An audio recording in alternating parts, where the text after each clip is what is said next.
Welcome back. In the last few classes, we learned how Pauli gates flips qubit, how the Hadamard gate creates superposition, how qubits rotate by fixed angles on the Bloch sphere.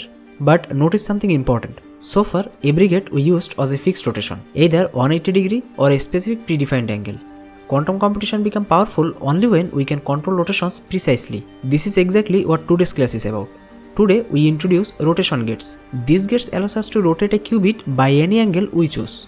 Let's first clarify what rotation means. A qubit state is represented as a vector on the Bloch sphere. Applying a quantum gate does not randomly change the state. It rotates this vector around an axis. The three fundamental axes are x-axis, y-axis and z-axis. So naturally, we define three rotation gates: Rx, Ry and Rz. S-gate rotates the qubit by an angle theta around its respective axis. Angles give us continuous control. Instead of saying flip the qubit, we can say rotate it by 10 degree, 30 degree, 60 degree or any angle we want. This is what allows fine grained control and smooth quantum evolution. We can represent the rotation gate about the x-axis as Rx, and we can write Rx equals cos theta divided by 2 minus I sin theta divided by 2 minus I sin theta divided by 2 cos theta by 2.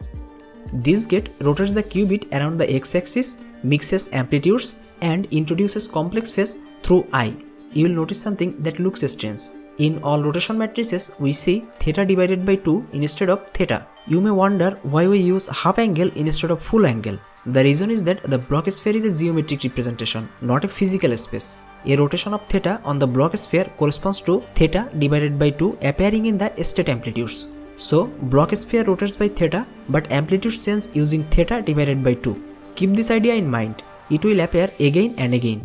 We can write the y-axis rotation Ry equals cos theta divided by 2 minus sin theta divided by 2 and sin theta divided by 2 cos theta divided by 2. Notice that no imaginary numbers are here. Rotation happens in the xz plane. This gate is extremely important for state preparation.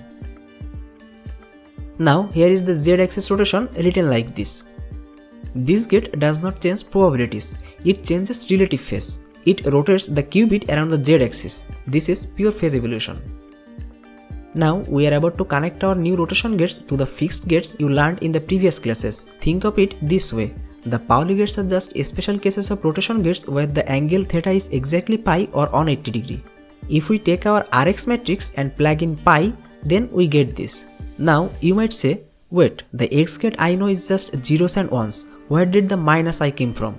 In quantum math, if you can factor out a single number from the whole matrix, it's called the global phase. In this case, this is minus I. Since it affects the entire qubit equally, it does not change the measurement probability. So for us, Rx gate with an angle pi performs the exact same flip as the x gate. Next, we look at Ry rotation gate. When we set theta to pi, the matrix becomes 0, minus 1, 1, 0. Notice that there are no imaginary I symbols here. If we rotate around the z-axis by pi, we get minus I, 0, 0 and I. Again, we can see the minus I.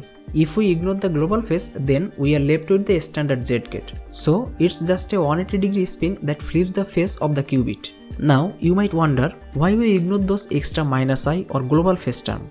Imagine you are looking at a clock. If I rotate the entire clock 90 degree on the wall, the hands still point to the same time relative to others. In quantum mechanics, we only care about the relative difference between state 0 and state 1. A global phase is like rotating the whole clock. It looks different on paper, but when you measure the time, the result is exactly the same. This is why we can ignore the global phase for now. So, Pauli gates are not special. They are just specific rotation angles. Now, let's connect rotation gates to the Hadamard gate. At first, we will take the Ry rotation gate with an angle 90 degree. Now, we will apply this rotation gate Ry to state 0.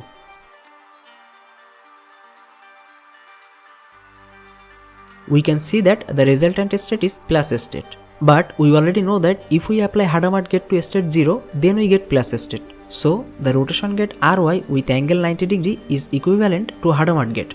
This shows that Hadamard is essentially a rotation gate with a specific angle plus a phase correlation. So, quantum gates are not magic operations. They are rotations in three-dimensional state space. And rotation gates give us continuous control over those rotations. Now, let's move to the practical part.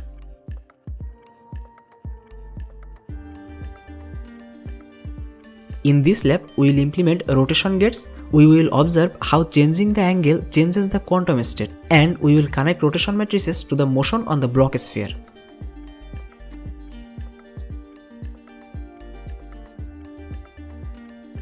We begin by creating a 1-qubit circuit. On the Bloch sphere, that means we start at the north pole pointing straight up along the z-axis. Now let's rotate the qubit around the x-axis by 90 degrees. In Qiskit, Rx represents the rotation Rx gate, and we will use NumPy library to give the angle input. The 0 inside the function parameter means that we are applying the Rx gate to our only qubit. Before we visualize, pause and think. A full X gate is a 180 degree flip, so 90 degree should be halfway to that flip.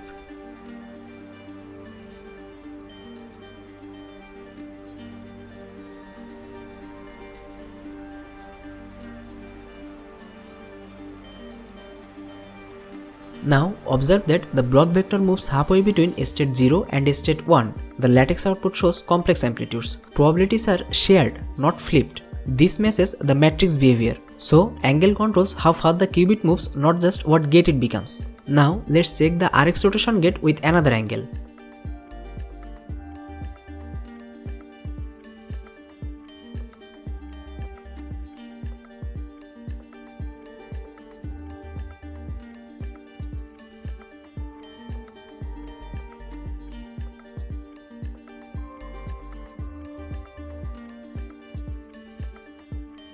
This is a 180 degree rotation around the x-axis.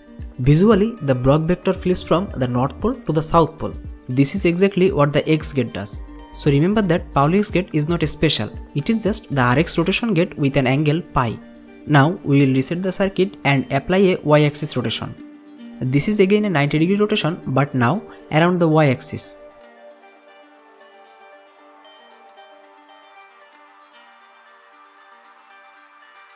The Bloch vector moves onto the positive x-axis. The lattice output shows real amplitudes and the state is exactly plus state. This tells us something important. X-axis and y-axis rotation moves the qubit into different superposition even with the same angles. Rotation in quantum mechanics do not commute, so a sequence of smaller rotations can combine into a large effect. For example, a pi rotation around the x-axis gives an Pauli X gate, but the same transformation can be achieved by combining y and z rotations. This is why real hardware often does not have native X gates, it synthesizes them for rotations. So when we say the X gate can be built using X and Y rotations, what we really mean is quantum gates are geometry, not switches. Now reset the quantum circuit and apply z-axis rotation.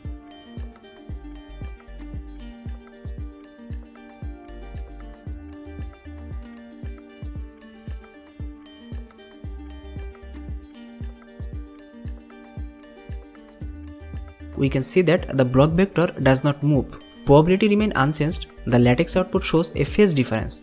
This confirms Z rotation affects phase, not probability. Now let's analyze why Z rotation is invisible on state 0. Right now the qubit is aligned with the Z axis. So rotating around Z axis is like spinning a pencil around its own length. Nothing appears to change. So to see Z axis rotation, we must first move the qubit off the Z axis. Let's do this properly. First, we will move the qubit to the plus state.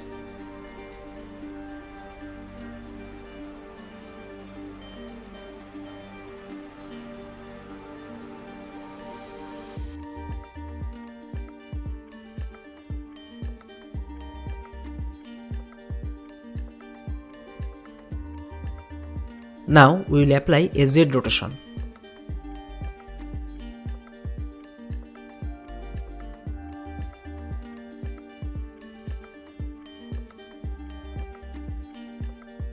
Observe that the Bloch vector rotates in the equatorial plane. Probabilities stay the same and relative phase changes. This is the clearest demonstration that Z rotation controls phase evolution.